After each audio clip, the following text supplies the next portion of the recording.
Shalom. Iya.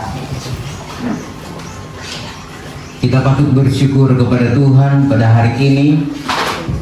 Ini adalah hari Natal. Kalau orang Kristen biasa mengatakan hari besar. Sebetulnya semua hari sama. Tetapi inilah istilah-istilah yang dipakai karena mengagungkan Tuhan. Seluruh dunia hari ini merayakan hari kelahiran Yesus Kristus. Tuhan adalah juru selamat kita. Meskipun masih ada suara-suara sumbang lewat YouTube, ya hamba-hamba Tuhan yang saudara sekalian mengatakan, apakah benar Tuhan Yesus lahir tanggal 25? Ada yang bilang salah, ada yang bilang ya, bermacam-macam cara mereka mulai berargumentasi sesuai dengan teologi yang mereka pelajari, ya. Namun satu hal yang perlu kita tahu, bahwa kalau Yesus pernah lahir di tengah-tengah dunia ini untuk menebus kita, amin.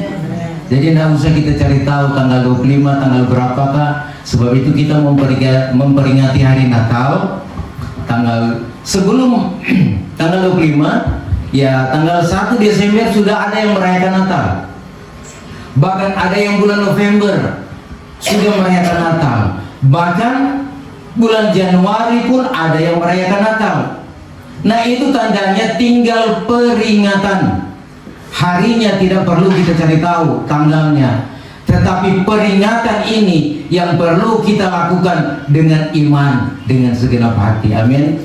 Sebab itu jangan terpengaruh dengan isu-isu di sana. Ya puji Tuhan. Mari kita bangkit berdiri dan kita akan baca firman Tuhan. Firman Tuhan yang selalu kita dengar, kita baca, dan sudah lama selalu kita merenungkan firman Tuhan ini dalam kitab Injil Lukas pasal 2. Lukas 2 ayat yang ke-14. Dikatakan di sana dalam terjemahan lama, saya baca, segala kemuliaan bagi Allah di tempat yang maha tinggi, dan sejahtera di atas bumi di antara orang yang diperkenannya. Terjemahan baru, boleh baca. Ayat yang ke-14. Kemuliaan bagi Allah di tempat yang maha tinggi, dan damai sejahtera di bumi di antara manusia yang berkenan kepadanya. Iya, terima kasih dan silakan duduk. Kemuliaan bagi Allah ada di tempat yang maha tinggi, yaitu sorga. Di situ penuh dengan kemuliaan. Kemuliaan Tuhan, ya, itu hanya dapat dirasakan oleh orang-orang yang hidup berkenan kepada Tuhan. Kalau di sorga ada kemuliaan, maka di bumi juga ada kemuliaan, ya. Namun saudara, ya, bagi orang yang diperkenankan oleh Tuhan. Kalau ada orang yang diperkenankan, maka tentunya ada juga orang yang tidak diperkenankan. Amin. Apakah kita diperkenankan oleh Tuhan? Nah, tentunya saudara sekalian, firman Allah yang akan menjawab. Kita akan lanjut saudara sekalian. Peristiwa Natal. Natal artinya kelahiran juru selamat, ya.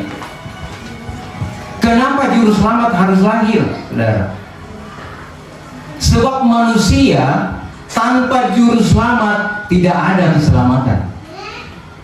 Manusia sudah jatuh dalam dosa. Bahkan saudara sekalian, karena dosa semakin bertambah-tambah, sehingga banyak manusia yang menjadi korban binasa di luar Tuhan. Bahkan kalau kita memperhatikan di perjanjian lama, karena orang-orang semakin jahat sehingga hamba-hamba Tuhan dibunuh, nabi-nabi Tuhan dibunuh, sehingga Allah berdiam diri kurang lebih 400 tahun. Nah, saudara kasih dalam Tuhan, tatkala Allah berdiam diri, maka saudara keselamatan tidak akan ada di sana sampai datang juru selamat yang dijanjikan, yaitu Tuhan Yesus Kristus. Sebab itu kelahiran Tuhan patut kita hargai, kita hormati. Apa sebab saudara sekalian? Itu untuk keselamatan kita. Memang kedatangan Tuhan, ya, Alkitab mengatakan datanglah dia kepada milik kepunyaannya. Milik kepunyaan Tuhan adalah orang-orang Israel. Tetapi orang yang dimilikinya tidak menerima dia, bahkan menolak dia, sehingga datang keselamatan kepada seluruh dunia. Orang kafir pun masuk dalam rencana keselamatan. Sehingga Yohanes 1 ayat 29, lihatlah anak domba Allah yang mengangkut dosa seisi dunia. Jadi ayat ini mengatakan Tuhan Yesus, anak domba Allah yang menebus dosa seisi dunia. Jadi tidak terkecuali, ya. Namanya manusia, ciptaan Tuhan, apapun kepercayaannya, dia ditebus oleh Tuhan. Nah, penebusan ini tinggal tergantung kehidupan masing-masing. Sebab dengan penebusan ini, maka manusia diajarkan bagaimana orang untuk selamat. Ada orang, saudara sekalian, yang mendengar kata Tuhan, melakukan hukum-hukum Tuhan karena dia ingin selamat. Tetapi ada yang tidak mau mendengar, bahkan mulai berretorika, mulai punya pendapat-pendapat lain, sehingga keselamatan akan jauh. Nah, saudara kasih dalam Tuhan, sebagaimana peristiwa terjadi pada masa kelahiran Tuhan Yesus, nah demikian juga terjadi di akhir zaman ini. Nah, peristiwa-peristiwa apakah yang terjadi di saat Tuhan Yesus lahir? Kita, saudara sekalian, mengenal orang benar dengan orang jahat. Orang benar itu orang yang diperkenankan oleh Tuhan. Orang jahat melakukan kejahatan itu tidak diperkenankan oleh Tuhan. Nah, saudara sekalian, sebagai contoh kita melihat, ya, damai sejahtera dirasakan oleh orang-orang yang berkenan kepada Tuhan, yang dilawati oleh Tuhan, dan yang, saudara sekalian, percaya, bahkan mereka lah yang bersuka cita. Memang Natal di hari-hari ini diliputi dengan berbagai peristiwa di dalam kehidupan pribadi dan rumah tangga. Ya, ada yang bersuka cita, ada yang tidak bersuka cita. Bahkan secara pribadi pun, ya, ada ketenangan, ada kekacauan. Kadang-kadang hati tidak tenang di hari Natal ini. Apa sebab? Kalau kebutuhan tidak terpenuhi, tentunya kita merasa kecil hati, ya. Tetapi kalau kebutuhan kita terpenuhi, ya, ada sukacita. Nah, inilah realita yang terjadi di tengah-tengah dunia ini. Saudara, kita memperhatikan yang pertama, kita melihat orang-orang yang berkenan kepada Tuhan, ya. Orang-orang yang berkenan kepada Tuhan adalah yang pertama. Mari kita baca di dalam kitab Injil Lukas tadi, Lukas pasal yang kedua. Minta tolong dibaca ayat 8 sampai ayat yang ke-18. Cukup panjang. Lukas 2 ayat 8 mulai, yang bertema gembala-gembala. Di daerah itu ada gembala-gembala yang tinggal di padang menjaga kawanan ternak mereka pada waktu malam.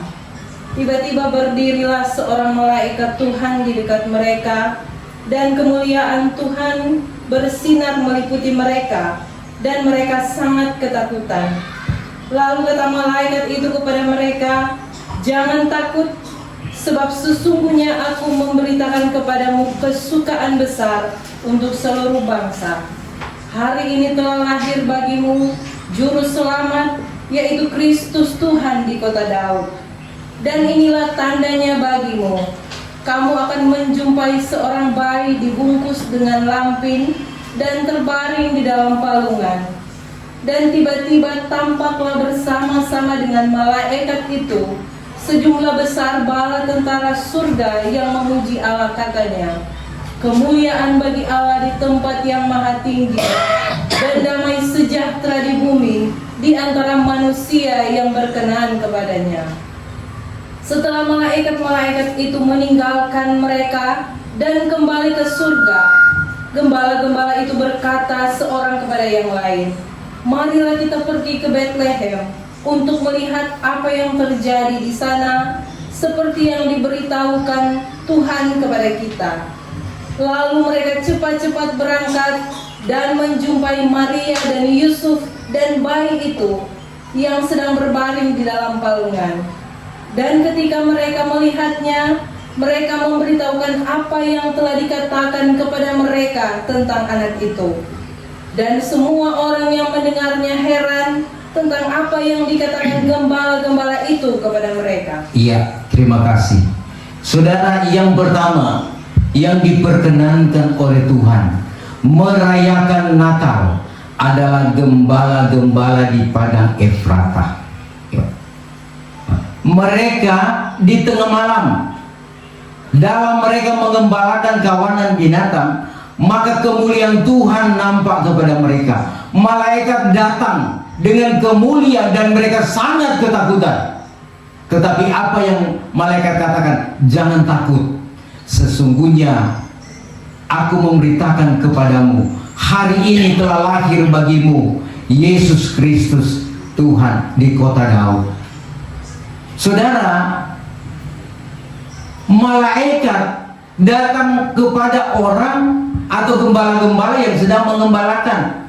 Sedangkan di kota itu ada pemerintahannya, ada pejabat-pejabat negara, ya, ada orang-orang kaya, ada orang luar biasa. Tetapi saudara, malaikat itu hanya datang kepada gembala-gembala. Dan dibacakan tadi Lukas 2, tatkala mereka mendengar itu, mereka takut. Tetapi malaikat meneguhkan hati mereka sehingga mereka bersukacita. Dan setelah malaikat itu kembali, maka respon yang dilakukan oleh gembala-gembala yaitu mari kita ke Betlehem. Jadi tatkala mereka mendengar, melihat mujizat, mereka langsung bertindak, bersikap. Malam itu juga ke Betlehem. Mereka menjumpai bayi Yesus di sana. Mereka bersukacita. Dan apa saudara sekalian seterusnya? Setelah mereka menyaksikan bahwa Yesus itu anak ajaib luar biasa, mereka mulai memberitakan. Mereka pergi memberitakan sehingga banyak orang yang percaya. Tipe orang yang berkenan kepada Tuhan, saudara, dia diberitahu oleh malaikat. Dia melihat kemuliaan Tuhan.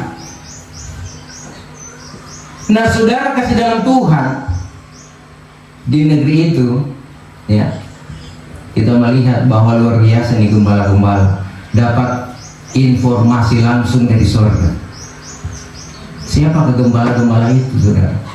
Itu orang yang saudara sekalian ya biasa-biasa saja, tetapi malaikat atau Tuhan berkenan kepada mereka. Dan ternyata tatkala mereka dengar, mereka pergi ke Betlehem. Kemudian berita mereka sampaikan, banyak orang percaya. Itu yang pertama, saudara, ya. Mereka, saudara sekalian, Tuhan tahu hati mereka. Kemudian yang kedua adalah orang-orang Majus, ya. Mari kita baca di dalam Matius pasal yang kedua ayat 1 dan ayat 2. Matius 2 ayat 1 Sesudah Yesus dilahirkan di Bethlehem di tanah Yudea pada zaman Raja Herodes, datanglah orang-orang Majus dari timur ke Yerusalem. Ayat 2. Dan bertanya-tanya, di manakah dia, raja orang Yahudi yang baru dilahirkan itu?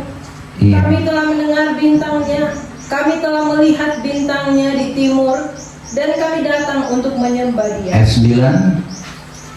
Ayat 9.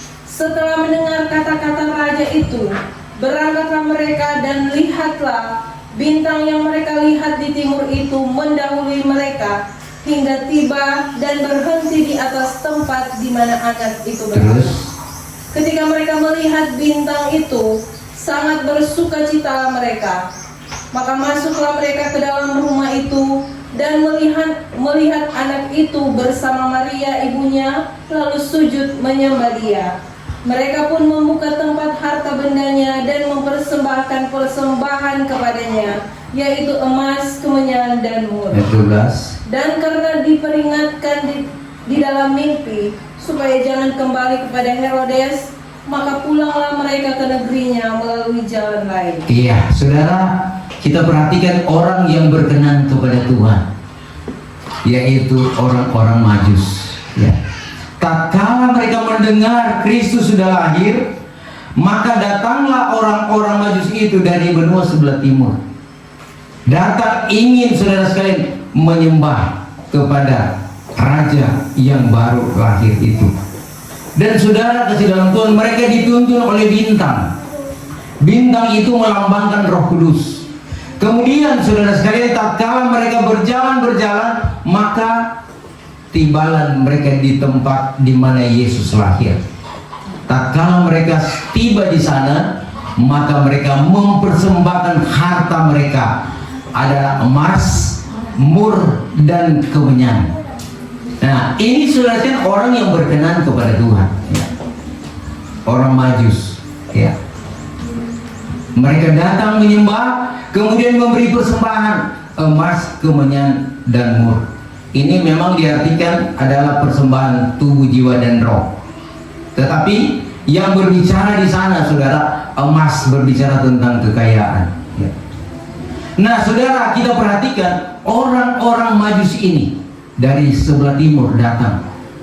Tidak ada orang-orang lain yang Tuhan tuntun selain orang-orang Majus dan gembala-gembala. Mereka lah yang bersukacita tatkala Yesus sudah lahir.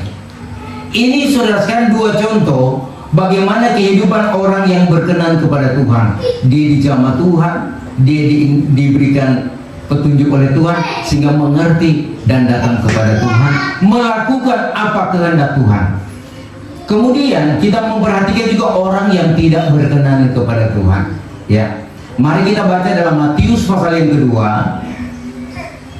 Matius pasal 2 ayat 3 sampai ayat yang ke-8. Matius 2 ayat 3 mulai. Ketika Raja Herodes mendengar hal itu, terkejutlah ia beserta seluruh Yerusalem. Maka dikumpulkannya semua imam kepala dan ahli Taurat bangsa Yahudi, lalu dimintanya keterangan dari mereka di mana Mesias akan dilahirkan. Mereka berkata kepadanya, di Bethlehem di tanah Yudea, karena demikianlah ada tertulis dalam kitab Nabi. Dan engkau Bethlehem tanah Yehuda, engkau sekali-kali bukanlah yang terkecil di antara mereka yang memerintah Yehuda, karena daripada mula akan bangkit seorang pemimpin yang akan menggembalakan umatku Israel. Lalu dengan diam-diam Herodes memanggil orang-orang Majus itu dan dengan teliti bertanya kepada mereka, bila mana bintang itu nampak?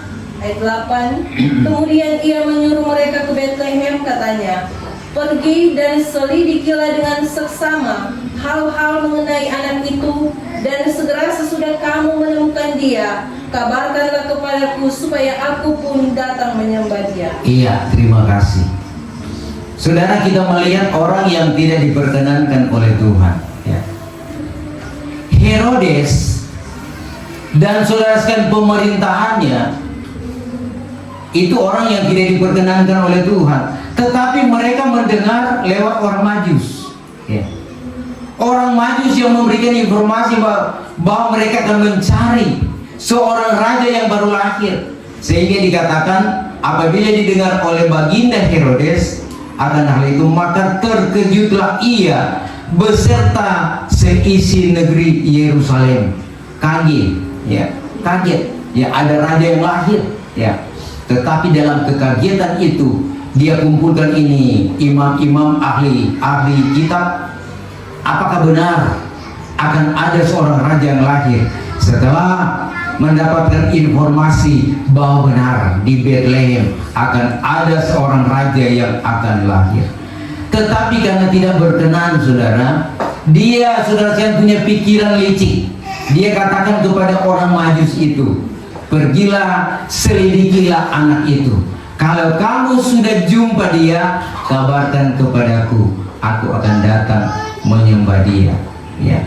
Tetapi Alkitab mengatakan itu bohong, ya, itu tidak benar, ya. Dia mau datang membunuh, ya. Sebab itu tatkala orang Majus mengikuti jalan lain, maka Herodes pun menitahkan untuk membunuh anak-anak 2 tahun ke bawah, sehingga anak-anak mengalami kematian massal, ya. Dari 2 hal ini, ya, orang-orang yang berkenan dan orang-orang yang tidak berkenan, mana yang mengalami damai sejahtera? Mungkin kita atau jemaat berpikir, ya, saya ini seperti gembala-gembala, Tuhan informasikan saya mengerti, meskipun ada ketakutan, tetapi saya datang merayakan Natal, ya. Ada juga mungkin berpikir saya ini seperti orang Majus, sehingga tatkala hari raya Natal datang memperingati, saya mulai bawa persembahan yang terbaik, ya. Mungkin ada yang tidak berpikir seperti Herodes, ada yang tidak berpikir, mungkin ya kita semua berpikir orang ini tidak sama dengan Herodes, amin. Tetapi itu bukan kita pikir atau kita katakan saya bukan Herodes, ya. Saya bukan ahli dikatakan tadi, ya, ahli Taurat, imam-imam dan ahli Taurat. Mereka sudah tahu, tetapi mereka di dalam pengawasan atau dalam pemerintahan Herodes, ya. Sehingga mereka diam saja, saudara. Kita tidak mengatakan kita ini bukan Herodes, tetapi yang menentukan di sana perbuatan kita, ya. Perbuatan atau apapun yang kita alami, kita rasakan di hari-hari ini, bulan Desember, karena memang masuk bulan Desember, orang mengatakan, ya, semakin banyak tantangan, semakin berat, atau mungkin ada yang mengistilahkan Desember derita semakin berat, ya. Semakin bertambah, ya. Itu bulan Desember. Nah, saudara kasih dalam Tuhan, di sini pun kita akan melihat, dan Tuhan akan melihat mana orang-orang yang berkenan, mana orang-orang yang tidak berkenan. Tergolong kepada siapakah kita, ya? Apakah saya tergolong gembala-gembala? Apakah saya tergolong orang Majus? Apakah saya tergolong Herodes? Ya, ini saudara sekalian tentunya menjadi, ya, pemikiran kita agar supaya di hari-hari ini mari kita hidup berkenan kepada Tuhan. Karena kalau kita tidak hidup berkenan kepada Tuhan, maka inilah yang kita alami dan rasakan. Masalah demi masalah kadang-kadang terjadi sama dengan Herodes, ya. Ingin merayakan Natal, tetapi tidak ada sukacita, penuh dengan kecemasan, bahkan ada niat untuk menghalangi orang beribadah. Ini saudara pikiran-pikiran atau perbuatan-perbuatan Herodes.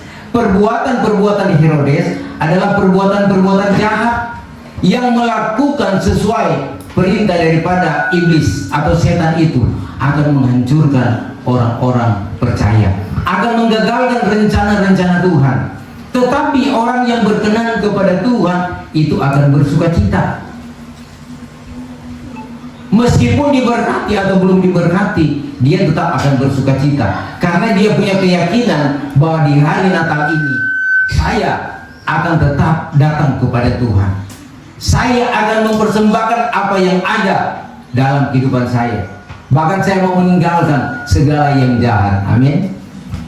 Nah, saudara di dalam Tuhan, mari kita perhatikan orang-orang yang berkenan kepada Tuhan seperti apa, saudara. Apakah Tuhan pilih-pilih orang? Tuhan tidak pilih-pilih orang, ya. Tetapi semua dia datangi, dia datang untuk memberikan sesuai dengan pengeluhan kita. Mari kita baca dalam Kisah Rasul pasal yang ke-10. Kita akan melihat orang-orang yang berkenan kepada Tuhan.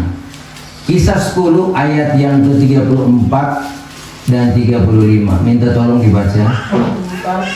Lalu mulailah Petrus berbicara, katanya, sesungguhnya aku telah mengerti bahwa Allah tidak membedakan orang.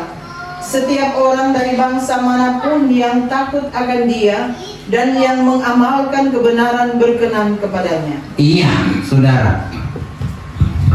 Di sini dikatakan, saudara sekalian, kata Petrus, dengan sesungguhnya aku tampak bahwa Allah tidak menilik atas rupa orang. Tuhan yang tak beda-bedakan orang, ya. Orang kaya, orang miskin, ya. Orang seperti apa itu Tuhan tidak beda-bedakan.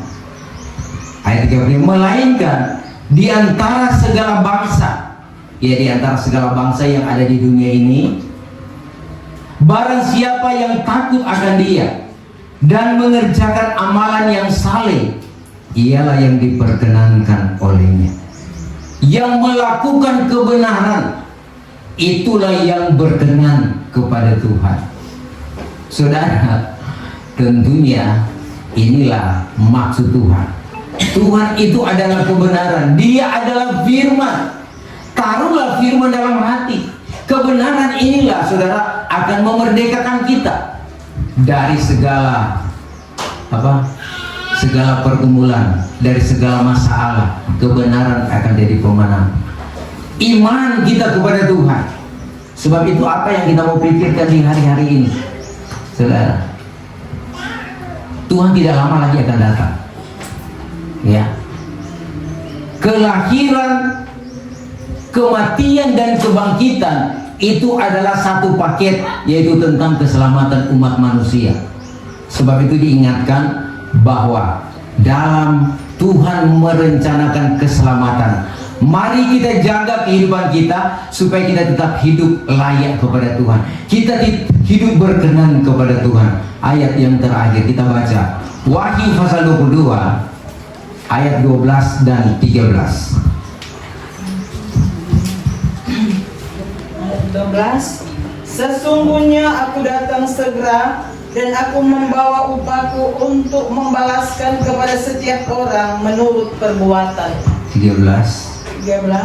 Aku adalah Alfa dan Omega, yang pertama dan yang terkemudian, yang awal dan yang akhir. Iya, saudara, kita perhatikan Tuhan katakan di tengah-tengah kita merayakan Natal ini, ingatlah aku datang kelak dengan segeranya, dan pahala daripadaku akan menyertai aku, supaya aku akan membalas kepada tiap-tiap orang yang menurut seperti perbuatannya.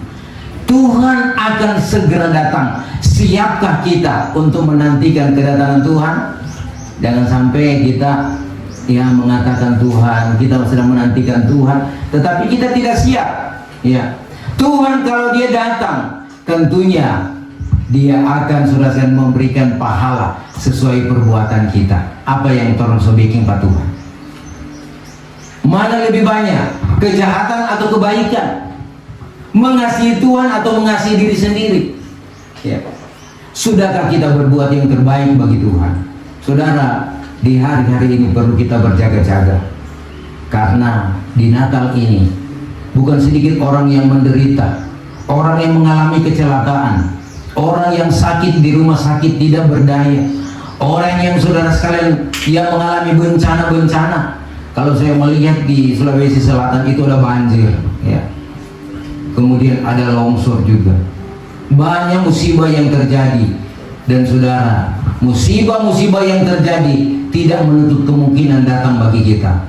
Apapun yang kita kerjakan, kita tetap ada di dalam Tuhan. Tetap berdoa, minta Tuhan menyertai, menolong kita, sehingga cita-cita kita ke depan pun Tuhan akan campur tangan. Amin. Desa cita-cita apa? Kemudian juga ya yang mau ke Jepang, Pero, andalkan Tuhan, ya. Jangan andalkan kekuatan sendiri. Orang-orang tua mendoakan anak-anak, mendoakan cucu-cucu. Karena ini tugas kita orang tua, agar mereka untuk datang mengenal Tuhan. Selagi ada kesempatan datang ibadah, datang ibadah. Jangan berdiam di rumah. Jangan biarkan anak-anak cucu berdiam di rumah. Karena saudara, Tuhan akan perhitungkan. Tak kala kita datang kepada Tuhan, diperhitungkan. Ada buku harian dicatat. Hari ibadah, apakah semua ibadah? Ataukah sementara ibadah ada baku-baku mahar? Tuhan catat semua. Saudara, keselamatan itu adalah ya dan amin. Jangan kita abaikan soal keselamatan. Inilah firman Tuhan bagi kita di hari ini. Mari kita mempersiapkan diri. Kita akan menyembah Tuhan dalam roh dan kebenaran.